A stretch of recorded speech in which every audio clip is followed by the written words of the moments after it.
Hello everyone, आप सभी का फिर से स्वागत है। यह घटना चक्र हिस्ट्री का डिस्कशन है और आज का टॉपिक है भारत में क्रांतिकारी आंदोलन। तो चलिए स्टार्ट करते हैं। बीडी सावरकर यानी विनायक दामोदर सावरकर के द्वारा 1899 ईस्वी में स्थापित मित्र मेला ही 1904 में एक गुप्त सभा अभिनव भारत में परिवर्तित हो गई। अभिनव भारत की शाखाएं महाराष्ट्र के अलावा कर्नाटक और मध्य प्रदेश में भी स्थापित की गई। 27 सितंबर 1925 को केशव बलिराम हेडगेवार ने राष्ट्रीय स्वयंसेवक संघ की स्थापना की थी और इसका मुख्यालय नागपुर यानी महाराष्ट्र में स्थित है। जतेंद्र नाथ मुखर्जी बंगाल के क्रांतिकारी थे। वे विवेकानंद और अरविंद घोष के निष्ठावान अनुयायी और युगांतर अनुशीलन समिति, गदर पार्टी सरीखी क्रांतिकारी समितियों के सक्रिय सदस्य रहे थे। ये बाघा जतीन के नाम से जाने जाते थे। चापेकर बंधुओं दामोदर हरि चापेकर, बालकृष्ण हरि चापेकर एवं वासुदेव हरि चापेकर ने 1896-97 ईस्वी में पूना में व्यायाम मंडल की स्थापना की। इसकी स्थापना जो है विशुद्ध राजनीतिक उद्देश्य से की गई थी। जून 1897 में चापेकर बंधुओं ने पूना की प्लेग कमेटी के अध्यक्ष रैंड और लेफ्टिनेंट आयस्ट की हत्या कर दी थी।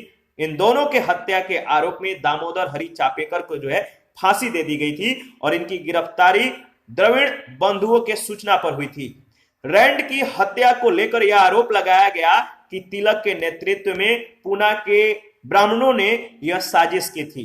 जुलाई 1897 में तिलक को भारतीय दंड संहिता की धारा 124(a) के तहत राजद्रोह के आरोप में गिरफ्तार कर उन पर मुकदमा चलाकर उन्हें 18 महीने की कैद की सजा दे दी गई, जिसका देश भर में भारी विरोध हुआ और इस कारण तिलक अखिल भारतीय नेता के रूप में लोकप्रिय हो गए और जनता ने उन्हें लोकमान्य की उपाधि दी।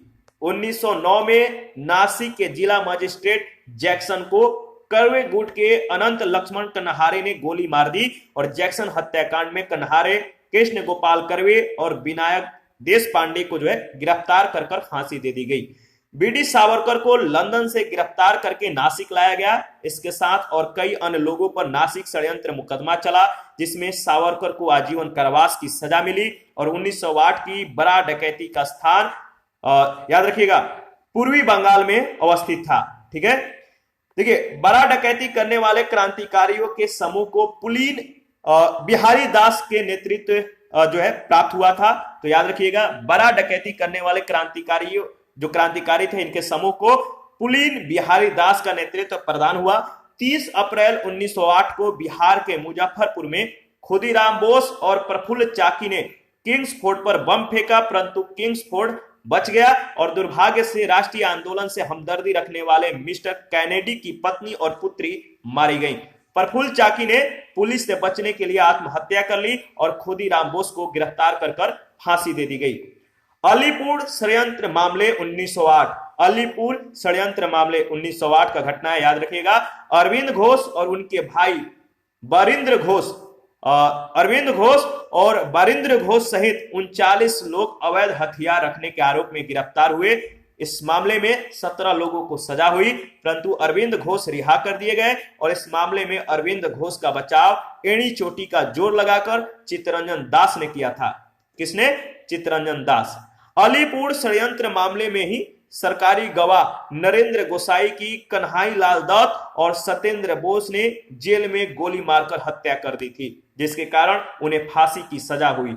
देश में उचित ढंग से क्रांतिकारी आंदोलन का संचालन करने के उद्देश्य से अक्टूबर 1924 में युवा क्रांतिकारियों ने कानपुर में एक सम्मेलन बुलाया तथा हिंदुस्तान रिपब्लिक एसोसिएशन नामक क्रांतिकारी संगठन की स्थापना की। संस्थापक कौन कौन? याद रखिएगा, अध्यक्ष थे सचिंद्र सान्याल, राम प्रसाद बिस्मिल, इसके बाद जोगेश चंद्र चटर्जी तथा चंद्रशेखर आजाद। इस संस्था के द्वारा 9 अगस्त 1925 को उत्तर रेलवे के लखनऊ सहारनपुर संभाग के काकोरी नामक स्थान पर 8 down Saharanpur Lucknow passenger train पर डकैती डालकर सरकारी खजाना को लूट लिया गया। यह घटना काकोरी कांड के नाम से प्रसिद्ध है। डेट याद रखिएगा और ये जो काकोरी कांड है कहां पर हुआ था, लोकेशन याद रखिएगा, इंपॉर्टेंट है। और इस कांड में 29 क्रांतिकारियों को गिरफ्तार कर लिया गया, जिसमें राम प्रसाद बिस्मिल, अशफाक उल्ला, रोशन लाल और राजेंद्र लाहिड़ी को फांसी हुई, जबकि चंद्रशेखर आजाद फरार हो गए। हिंदुस्तान रिपब्लिकन एसोसिएशन के यही एकमात्र सदस्य थे जो कभी पुलिस की गिरफ्त में नहीं आए। अंत में 27 फरवरी 1931 को इलाहाबाद में अल्फ्रेड पार्क में, कहा इलाहाबाद में अल्फ्रेड पार्क में ये पुलिस मुठभेड़ में मारे गए। अशफाक उल्लाह खां भारतीय स्वतंत्रता के लिए फांसी पाने वाले पहले रिकॉर्डेड मुस्लिम थे। उन्हें काकोरी षड्यंत्र केस में फैजाबाद यानी वर्तमान में अयोध्या, तो याद रखिएगा, उन्हें काकोरी षड्यंत्र केस में फैजाबाद जेल में 19 दिसंबर 1927 को 27 वर्ष की अवस्था में फांसी दे दी गई थी। प्रसिद्ध क्रांतिकारी पंडित राम प्रसाद बिस्मिल को फांसी से 2 दिन पहले जब दूध पीने के लिए दिया गया तो इन्होंने अस्वीकार कर दिया और कहा अब मैं केवल अपनी मां का दूध लूंगा। 1928 में चंद्रशेखर आजाद के नेतृत्व में दिल्ली के फिरोज शाह कोटला मैदान में हिंदुस्तान सोशलिस्ट रिपब्लिकन एसोसिएशन की स्थापना हुई और इसका उद्देश्य भारत में एक समाजवादी गणतंत्रवादी राज्य की स्थापना करना था। साइमन कमीशन के विरोध के समय लाला लाजपत राय पर लाठियों से प्रहार करने वाले सहायक पुलिस अधीक्षक सैंडर्स की दिसंबर 1928 में भगत सिंह, चंद्रशेखर आजाद तथा राजगुरु के द्वारा की गई हत्या इस संगठन की पहली क्रांतिकारी गतिविधि थी।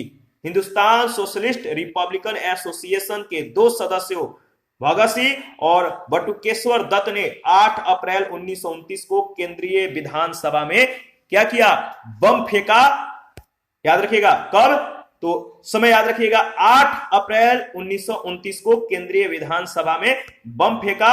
दोनों को जो है गिरफ्तार कर केंद्रीय असेंबली बम कांड के अंतर्गत मुकदमा चलाया गया और बाद में इस संगठन के अन्य सदस्यों को भी गिरफ्तार कर कुल 18 क्रांतिकारियों के ऊपर लाहौर षड्यंत्र कांड के अंतर्गत मुकदमा चलाया गया।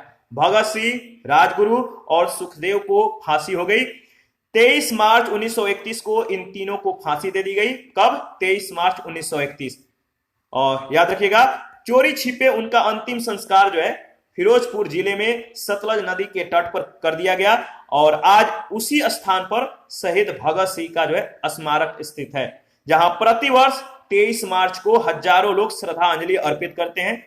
इंकलाब जिंदाबाद का पहली बार नारे के रूप में प्रयोग भगत सिंह ने किया था।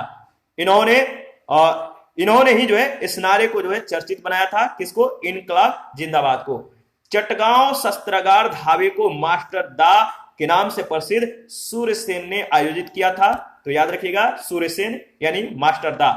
सूर्यसेन ने बंगाल में इंडियन रिपब्लिकन आर्मी की स्थापना की थी। इसके सदस्यों में अनंत सिंह, अंबिका चक्रवर्ती, लोकीनाथ, प्रीतिलता वाडेदार, गजेश घोष, कल्पना दत्त, आनंद गोप और टेगराबल प्रमुख थे। 18 अप्रैल 1930 को सूर्यसेन ने अंग्रेजों के विरुद्ध युद्ध की घोषणा की। सूर्यसेन के नेतृत्व में IRA के सदस्यों ने चटगांव शस्त्रागार पर जो है आक्रमण कर हथियारों पर कब्जा कर लिया। 22 अप्रैल 1930 को IRA के सदस्यों और सेना के बीच संघर्ष हुआ, जिसमें 80 सैनिक और 12 क्रांतिकारी मारे गए। 16 फरवरी 1933 को सूर्यसेन को गिरफ्तार कर लिया गया और उनके ऊपर मुकदमा चलाकर 12 जनवरी 1934 को उन्हें फांसी दे दी गई। लाहौर षड्यंत्र केस के अंतर्गत गिरफ्तार जतिन दास ने जेल में राजनीतिक बंदी का जो है दर्जा प्राप्त करने के लिए भूख हड़ताल की और 64 दिन की भूख हड़ताल के बाद 13 सितंबर 1929 को उनकी मृत्यु हो गई। निष्क्रिय निरोध, याद रखिएगा, निष्क्रिय विरोध कह सकते हैं। निष्क्रिय विरोध के सिद्धांत का प्रतिपादन अरविंद घोष ने अपनी पुस्तक वंदे मातरम में किया था। सुभाष चंद्र बोस ने कांग्रेस के अध्यक्ष पद का त्याग करने के बाद 3 मई 1939 को हार्वर्ड ब्लॉक की स्थापना की थी। याद रखिएगा, ठीक है। कब? 3 मई 1939 को हार्वर्ड ब्लॉक की स्थापना की और किसने की थी आपको मालूम होना चाहिए। दिसंबर 1931 में बंगाल की 2 स्कूली छात्राओं शांति घोष और सुनीति चौधरी, शांति घोष और सुनीति चौधरी, इन्होंने एक जिलाधिकारी को गोली मारकर उसकी हत्या कर दी। 1932 में बीना दास ने दीक्षांत समारोह में उपाधि ग्रहण करने के समय बहुत ही नजदीक से गवर्नर पर गोली चलाई। भगत सिंह ने कहा था, आलोचना और स्वतंत्र चिंतन एक क्रांतिकारी की 2 विशेषताएं हैं। इस पर आधारित पहला प्रश्न पूछा गया है, क्रांतिकारियों के एक गुप्त समाज अभिनव भारत का गठन किया गया था। क्रांतिकारियों के एक गुप्त समाज अभिनव भारत का गठन किया गया था वीडी सावरकर के द्वारा, यानी वीडी सावरकर ने। स्थापना वर्ष 1904 है। स्थान नासिक महाराष्ट्र। संस्थापक है वीडी सावरकर। वीडी सावरकर यानी विनायक दामोदर सावरकर के द्वारा 1899 ईस्वी में स्थापित मित्र मेला ही 1904 में एक गुप्त सभा अभिनव भारत में परिवर्तित हो गई। ध्यान रखिएगा। आगे बढ़ते हैं। नेक्स्ट प्रश्न है, प्रश्न संख्या है सेकेंड, अभिनव भारत से कौन संबंधित है? तो आपको मालूम है वीडी सावरकर। प्रश्न संख्या थर्ड, निम्नलिखित में से किसने मित्र मेला संघ को शुरू किया था? तो विनायक दामोदर सावरकर ने। 1905 में क्रांतिकारी संगठन अभिनव भारत संगठित किया गया था। 1905 में क्रांतिकारी संगठन अभिनव भारत संगठित किया गया था महाराष्ट्र में। क्रांतिकारी संगठन अभिनव भारत वीडी सावरकर के द्वारा महाराष्ट्र यानी नासिक में संगठित किया गया था। 1904 में संगठित किया गया था, न कि 1905 में। तो समय याद रखिएगा 1904। निम्नलिखित में से किसने क्रांतिकारियों के संगठन अभिनव भारत को संगठित किया था? तो आपको मालूम है विनायक दामोदर सावरकर। 6 नंबर है, वीडी सावरकर के द्वारा स्थापित गुप्त संगठन कौन था? वीडी सावरकर के द्वारा स्थापित गुप्त संगठन था अभिनव भारत। 7 नंबर है, अभिनव भारत नामक अंग्रेज विरोधी संगठन की स्थापना की थी। अभिनव भारत नामक अंग्रेज विरोधी संगठन की स्थापना की थी वीडी सावरकर ने। निम्नलिखित कथनों में से कौन से कथन जो है वीडी सावरकर के बारे में सही है? तो 3 कथन दिया गया है, आपको बताना है कि वीडी सावरकर के बारे में कौन कौन सा कथन सत्य है। पहला है, उन्होंने अभिनव भारत नामक क्रांतिकारी संगठन की स्थापना की। क्या यह सही है? बिल्कुल सही है। भारतीय राष्ट्रवादियों को प्रेरित करने के उद्देश्य से उन्होंने मैजिनी की जीवनी लिखी। क्या यह सही है? बिल्कुल। उन्होंने भारत का स्वतंत्रता संग्राम 1857 नामक पुस्तक लिखी, जो 1857 के विद्रोह का जो है एक राष्ट्रवादी दृष्टिकोण प्रदान करती है। बिल्कुल सही है। और चौथा है, ब्रिटिश कैद से मुक्त होने के लिए वे चलते जहाज से कूद पड़े। ए ऑप्शन आपका सही जवाब है। पहला, दूसरा, तीसरा और चौथा जो चारों कथन है बीडी सावरकर के संदर्भ में सत्य हैं। बीडी सावरकर तथा गणेश सावरकर ने मित्र मेला नामक संगठन शुरू किया। 1904 में मित्र मेला के 200 सदस्य नासिक में एकत्र हुए तथा सावरकर ने मित्र मेला का नाम बदलकर अभिनव भारत करने की घोषणा की। सावरकर ने 28 सितंबर 1906 को मैजिनी की जीवनी को पूरा किया। उन्होंने भारत का स्वतंत्रता संग्राम 1857 नामक पुस्तक लिखी। सावरकर को इंग्लैंड से भारत एस मोरिया नामक जहाज से लाया गया। एस मोरिया नामक जहाज से। और 8 जुलाई 1910 को जहाज जो है मार्सेलेस बंदरगाह पहुंचा। और ध्यान रखिएगा, यहां पे 2-3 बातें ध्यान रखना है। इनके जो पुस्तक है उनका नाम याद रखिएगा। देखिए, जहाज का नाम तो इतना मतलब कि बहुत ज्यादा इंपॉर्टेंट नहीं है, फिर भी इसको ध्यान में रखिएगा कि जो सावरकर है इनको इंग्लैंड से भारत जो है एस मोरिया नामक जहाज से लाया जा रहा था। 8 जुलाई 1910 को जहाज जो है मार्सेलस बंदरगाह पर पहुंचा तो ब्रिटिश कैद से मुक्त होने के लिए वह चलते जहाज से कूद पड़े, परंतु सावरकर पुनः गिरफ्तार कर लिए गए। ठीक है। प्रश्न संख्या 9 है, हेडगेवार ने किस वर्ष राष्ट्रीय स्वयंसेवक संघ की स्थापना की? हेडगेवार ने किस वर्ष राष्ट्रीय स्वयंसेवक संघ की स्थापना की? तो 1925 में। 27 सितंबर 1925 को केशव बलिराम हेडगेवार ने राष्ट्रीय स्वयंसेवक संघ की स्थापना की थी। इसका मुख्यालय नागपुर यानी महाराष्ट्र में स्थित है। 10 नंबर है, युगांतर पार्टी का नेतृत्व किया था। युगांतर पार्टी का नेतृत्व किया था जतेंद्र नाथ मुखर्जी ने। आगे बढ़ते हैं। नेक्स्ट प्रश्न है, प्रश्न संख्या अच्छा, इसके बारे में कुछ दिया गया है, 2-3 पॉइंट है तो देख लेते हैं। इसके बाद 11 नंबर प्रश्न को देखेंगे। जतेंद्र नाथ मुखर्जी बंगाल के क्रांतिकारी थे। वे विवेकानंद और अरविंद घोष के निष्ठावान अनुयायी और युगांतर अनुशीलन समिति तथा गदर पार्टी सरीखी क्रांतिकारी समितियों के सक्रिय सदस्य रहे थे और ये बाघा जतीन के नाम से जाने जाते थे। इसको ध्यान रखिएगा। वह कौन थे जिन्होंने अनुशीलन समिति की स्थापना की थी? वह कौन थे जिन्होंने अनुशीलन समिति की स्थापना की थी? आपको मालूम है, सही जवाब है पी मित्र। अनुशीलन समिति याद रखिएगा। मिदनापुर 1902 स्थापना ज्ञानेंद्र नाथ बसु, ढाका में अक्टूबर 1906 और पुलिन बिहारी दास सर्वाधिक संगठित, और कलकत्ता में जो है मार्च 1902 और 1902 में, मार्च 1902 में सतीश चंद्र बसु शेखर बंदोपाध्याय के पुस्तक के अनुसार अगर बात करें तो, और 1902 में प्रथम नाथ मित्र अध्यक्ष थे और जतीन्द्र नाथ बनर्जी जिन्हें बाघा जतीन के नाम से जाना जाता है, और बरेंद्र नाथ घोष सुमित सरकार के अनुसार। तो याद रखिएगा। देखिए 1902 में सरल घोषाल का अखाड़ा, 1902 में कुछ युवकों के द्वारा आत्मोन्नति समिति का संगठन, बरेंद्र घोष और भूपेंद्र नाथ दत्त के नेतृत्व में 1906 से युगांतर का प्रकाशन यानी साप्ताहिक, और हेमचंद्र कानूनगो कलकत्ता अनुशीलन समिति के सहयोगी एवं बम विशेषज्ञ। तो इंफॉर्मेशन को ध्यान रखिएगा। 12 नंबर है, बरेंद्र कुमार घोष के क्रियाकलापों ने एक गुप्त क्रांतिकारी संगठन को बंगाल में जन्म दिया। बरेंद्र कुमार घोष के क्रियाकलापों ने एक गुप्त क्रांतिकारी संगठन को बंगाल में जन्म दिया। सही जवाब है अनुशीलन समिति। 13 नंबर है, बरेंद्र घोष किससे संबंध थे? बरेंद्र घोष किससे संबंध थे? तो अनुशीलन समिति से, याद रखिएगा। आगे बढ़ते हैं। 14 नंबर है, अनुशीलन समिति थी, अनुशीलन समिति थी एक क्रांतिकारी संगठन। बरेंद्र घोष का संबंध जो है अनुशीलन समिति से था, और यह समिति जो है एक क्रांतिकारी संगठन था। बरेंद्र घोष निम्नलिखित में से किससे जुड़े हुए थे? प्रश्न संख्या 15, बरेंद्र घोष निम्नलिखित में से किससे जुड़े हुए थे? आपको मालूम है अनुशीलन समिति से। बाल गंगाधर तिलक को लोकमान्य विशेषण कब दिया गया? बाल गंगाधर तिलक को लोकमान्य विशेषण कब दिया गया? तो सही जवाब है क्रांतिकारी आंदोलन के दौरान। जून 1897 में चापेकर बंधुओं ने पूना की प्लेग कमेटी के अध्यक्ष रैंड और लेफ्टिनेंट आयस्ट की हत्या कर दी थी।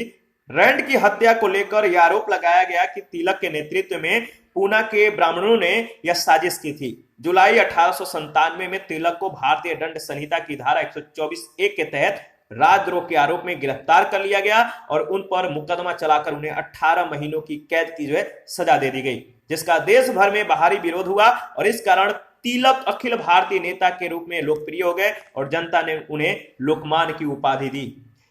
प्रश्न संख्या 17 है, स्वतंत्रता आंदोलन के क्रांतिकारी आतंकवादियों का पहला महत्वपूर्ण साहसिक कार्य बड़ा डकैती का स्थान था। बड़ा डकैती का जो स्थान था पूर्वी बंगाल में था, याद रखिएगा। 1908 की बड़ा डकैती का स्थान पूर्वी बंगाल में अवस्थित था। बड़ा डकैती करने वाले क्रांतिकारियों के समूह को पुलिन बिहारी दास का जो है नेतृत्व प्रदान हुआ था, ध्यान रखिएगा। 18 नंबर है, मुजफ्फरपुर में किंग्सफोर्ड की हत्या का प्रयास कब किया गया? मुजफ्फरपुर में किंग्सफोर्ड की हत्या का प्रयास कब किया गया? तो सही जवाब है 1908 में।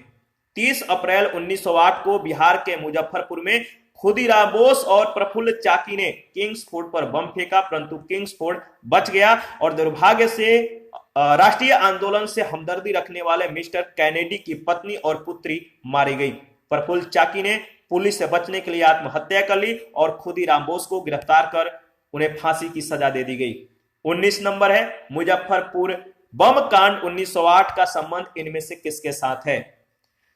मुजफ्फरपुर बम कांड का संबंध इनमें से किसके साथ है?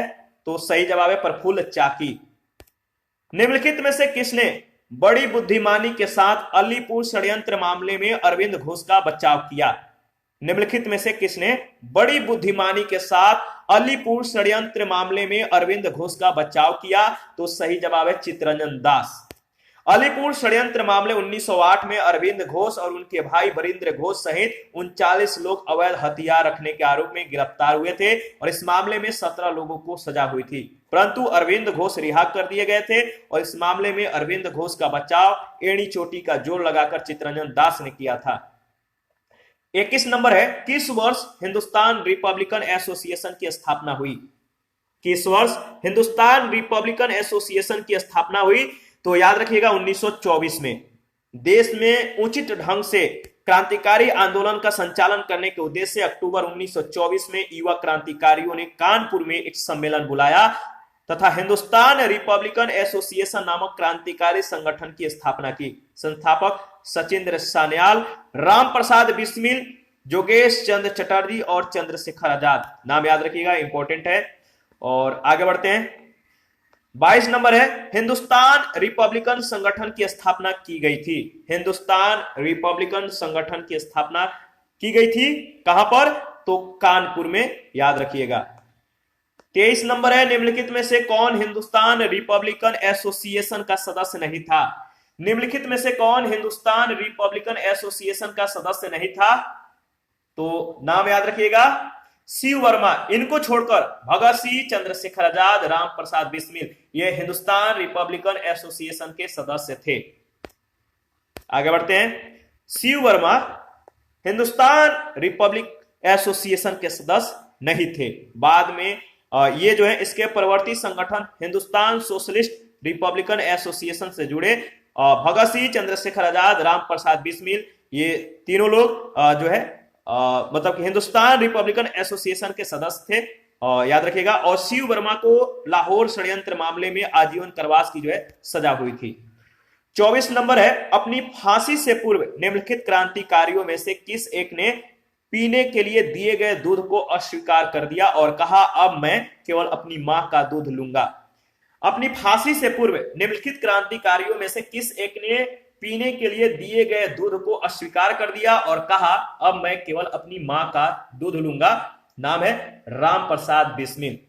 प्रसिद्ध क्रांतिकारी पंडित राम प्रसाद बिस्मिल को फांसी से 2 दिन पहले जब दूध पीने के लिए दिया गया तो इन्होंने अस्वीकार कर दिया और कहा अब मैं केवल अपनी मां का दूध लूंगा। पंडित बिस्मिल एक उम्दा शायर भी थे। फांसी के तख्त पर जाने से पहले 19 दिसंबर 1927 को इन्होंने अपना अंतिम शेर पढ़ा था। अंतिम शेर क्या था इनका? मालिक तेरी रजा रहे और तू ही तू रहे।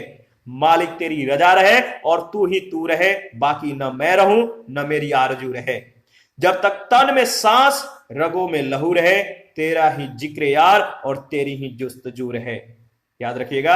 आगे बढ़ते हैं। नेक्स्ट प्रश्न है प्रश्न संख्या 25 है, निम्नलिखित पंक्तियों को किसने लिखा? सरफरोशी की तमन्ना अब हमारे दिल में है, देखना है जोर कितना बाजुए कातिल में है। सही जवाब है बिस्मिल। यह पंक्ति किनका है? तो बिस्मिल का है। देखिए, गजल की पंक्तियां शायर बिस्मिल की अजीमाबादी की है। बिस्मिल अजीमाबादी का वास्तविक नाम सैयद शाह मोहम्मद हसन था। वे वर्ष 1901 में पटना से 30 किलोमीटर दूर हरदास बिनाहा गांव में पैदा हुए थे।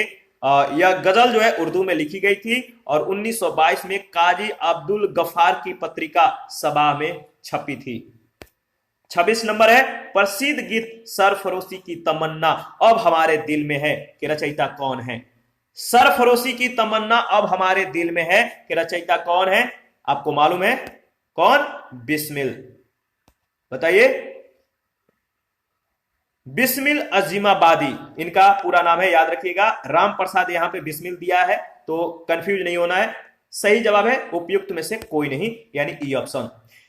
प्रश्न संख्या 27 है, निम्नलिखित में से किसको अंग्रेजी सरकार ने काकोरी षड्यंत्र के मामले में फांसी पर चढ़ा दिया? किसको अंग्रेजी सरकार ने काकोरी षड्यंत्र के मामले में फांसी पर चढ़ा दिया? तो याद रखिएगा राम प्रसाद बिस्मिल को। अक्टूबर 1924 में सचिंद्र सान्याल, राम प्रसाद बिस्मिल, चंद्रशेखर आजाद ने कानपुर में क्रांतिकारी संस्था हिंदुस्तान रिपब्लिकन एसोसिएशन की स्थापना की और इस संस्था के द्वारा 9 अगस्त 1925 को उत्तर रेलवे के लखनऊ सहारनपुर संभाग के काकोरी नामक स्थान पर 8 down Saharanpur Lucknow passenger train पर डकैती डालकर सरकारी खजाना लूटा गया। यह घटना काकोरी कांड के नाम से प्रसिद्ध हुई। इस कांड में यानी काकोरी कांड में 29 क्रांतिकारियों को गिरफ्तार किया गया, जिसमें राम प्रसाद बिस्मिल, अशफाक उल्लाह, रोशन लाल, राजेंद्र लाहिड़ी को फांसी हुई, जबकि चंद्रशेखर आजाद फरार हो गए। हिंदुस्तान रिपब्लिकन एसोसिएशन के यही एकमात्र सदस्य थे जो कभी पुलिस के गिरफ्त में नहीं आए और ये काकोरी कांड मुकदमा से बच निकले थे और अंत में 27 फरवरी 1931 को इलाहाबाद में अल्फ्रेड पार्क में ये पुलिस मुठभेड़ में मारे गए।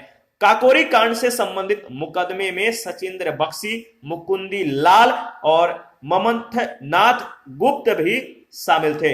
ममंथनाथ गुप्त ये सभी जो है शामिल थे, याद रखिएगा।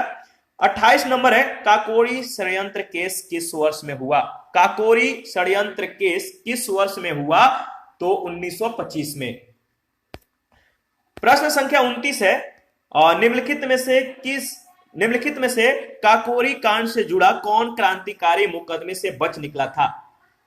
कौन काकोरी कांड से जुड़ा जो है क्रांतिकारी मुकदमे से बच निकला था?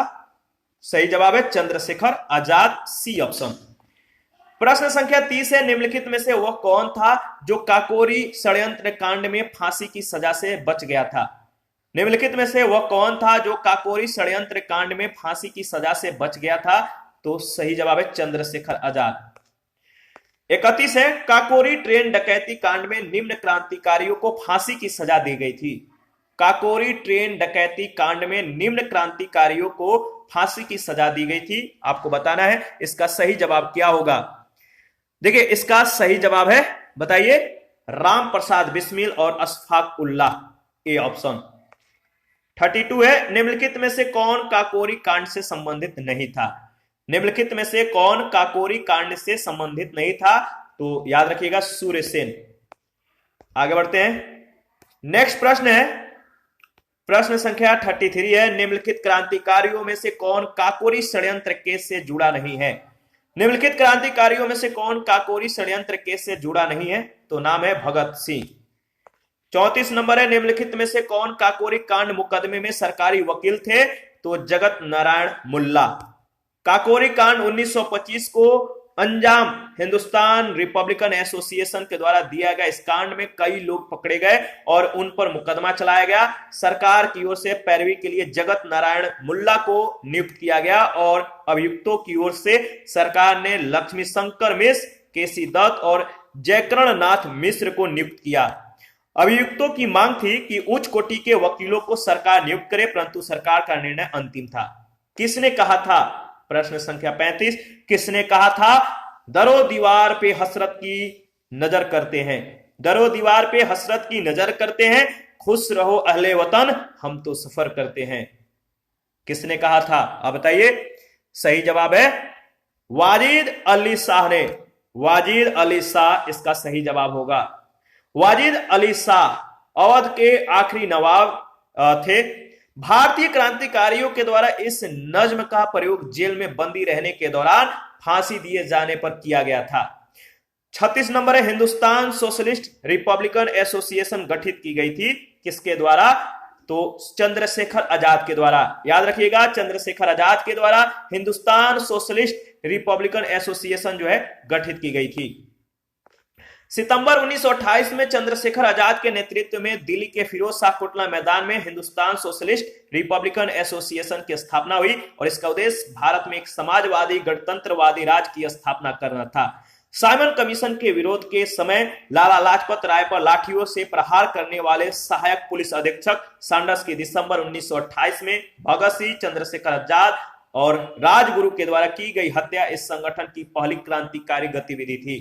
याद रखिएगा HSRA के 2 सदस्य भगत सिंह और बटुकेश्वर दत्त ने 8 अप्रैल 1929 को केंद्रीय विधानमंडल में उस समय बम फेंका जब ट्रेड डिस्प्यूट बिल और सेफ्टी बिल पर बहस चल रही थी। याद रखिए ट्रेड डिस्प्यूट बिल और सेफ्टी बिल पर बहस चल रही थी, तब बम फेंका गया और इसका उद्देश्य था सरकार को डराना। ठीक है। 37 नंबर है, भगत सिंह ने सेंट्रल असेंबली में बम फेंका था। भगत सिंह ने सेंट्रल असेंबली में बम फेंका था बटुकेश्वर दत्त के साथ, सी ऑप्शन। 38 है, हिंदुस्तान सोशलिस्ट रिपब्लिकन एसोसिएशन की स्थापना हुई कब? 1928 में। याद रखिएगा हिंदुस्तान सोशलिस्ट रिपब्लिकन एसोसिएशन की स्थापना 1928 में हुई थी। 39 है, निम्नलिखित में से किसने बाहरी ब्रिटिश सरकार को सुनाने के लिए केंद्रीय विधानसभा में 8 अप्रैल 1929 को बम फेंका था? किसने बहरी ब्रिटिश सरकार को सुनाने के लिए केंद्रीय विधानसभा में 8 अप्रैल 1929 को बम फेंका था? नाम याद रखिएगा, नाम है भगत सिंह और बटुकेश्वर दत्त, यानी डी ऑप्शन। ठीक है। और 40 नंबर है, हिंदुस्तान सोशलिस्ट रिपब्लिकन एसोसिएशन के संस्थापक नेताओं में एक थे। बताइए, हिंदुस्तान सोशलिस्ट रिपब्लिकन एसोसिएशन के संस्थापक नेताओं में से एक थे, नाम है क्या? भगत सिंह। याद रखिएगा। विजय कुमार सिंह, शिव वर्मा, जयदेव कपूर, भगत सिंह, भगवती चरण वोहरा, सुखदेव ने चंद्रशेखर आजाद के नेतृत्व में HRA को पुनः संगठित करने का कार्य शुरू किया और सितंबर 1928 में फिरोज शाह कोटला मैदान यानी दिल्ली में चंद्रशेखर आजाद के नेतृत्व में एक बैठक हुई जिसमें HRA का नाम बदलकर हिंदुस्तान सोशलिस्ट रिपब्लिकन एसोसिएशन रखा गया। देखिए, बाकी जो प्रश्न बचे हुए हैं इनको नेक्स्ट सेशन में कवर करेंगे। अभी के लिए इतना ही। हमें इजाजत दीजिए और आप अपना प्रतिक्रिया जरूर दीजिए। आपके प्रतिक्रियाओं का हमें बेसब्री से इंतजार रहता है। और जिन लोगों ने Telegram channel, Telegram quiz group, Facebook page, Instagram को ज्वाइन नहीं किया है तो वीडियो के डिस्क्रिप्शन बॉक्स में उसका लिंक है, आप ज्वाइन कर सकते हैं। और जिस प्रश्न में या जिस टॉपिक में आपको कुछ डाउट है तो आप हमें कमेंट कर सकते हैं, आपके डाउट को क्लियर किया जाएगा। किसी भी टॉपिक में या किसी भी प्रश्न में जो भी डाउट हो आप बेफिक्र होकर कमेंट कीजिए। आपके साथ जो है इंफॉर्मेशन को शेयर किया जाएगा, आपके डाउट को क्लियर किया जाएगा। थैंक यू, मिलते हैं नेक्स्ट सेशन में।